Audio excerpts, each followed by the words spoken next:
ఈయన నిజముగా దేవుని కుమారుడు.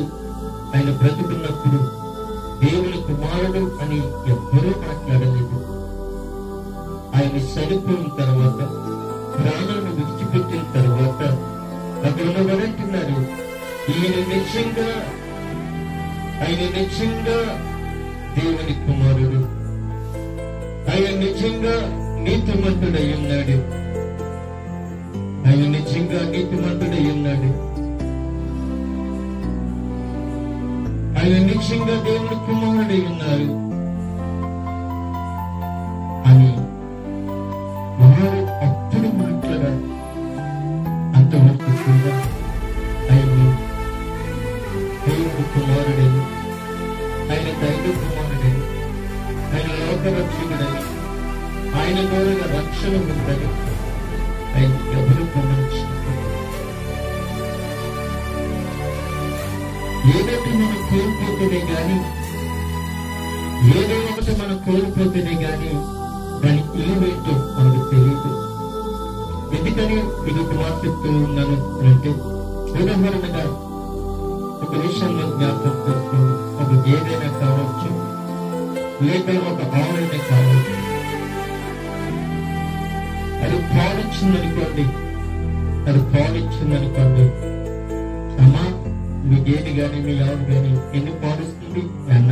ఒక 5 లీటర్లు ఇస్తుందా, లేక 2 లీటర్లు ఇస్తుందా అని అడిగినప్పుడు వారు అంటారు, అది లేదండి, ఏమీ లేదు,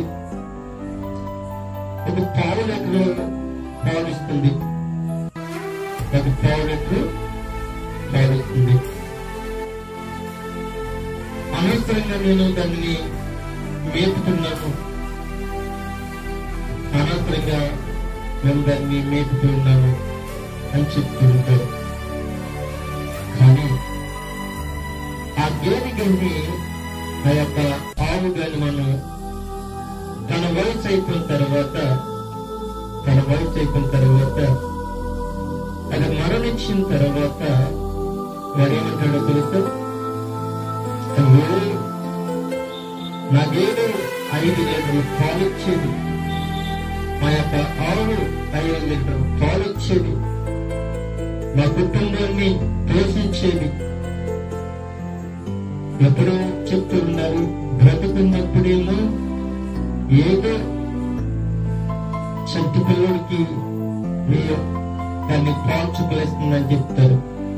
కానీ అది చనిపోయిన తర్వాత నా కుటుంబాన్ని పోషించింది అని చెప్తారు. కానీ ప్రభువుని యేసుక్రీస్తు బ్రతుకున్నప్పుడు ఆయన దేవుడు అని ఎవరు నమ్మలేదు, ఆయన దైవ కుమారుడు అని ఎవరు చెప్పలేదు, ఆయన దేవుని కుమారుడు అని ఎవరు చెప్పలేదు. ఆయన చనిపోయిన తర్వాత అంటున్నారు, ఈయన నిజంగా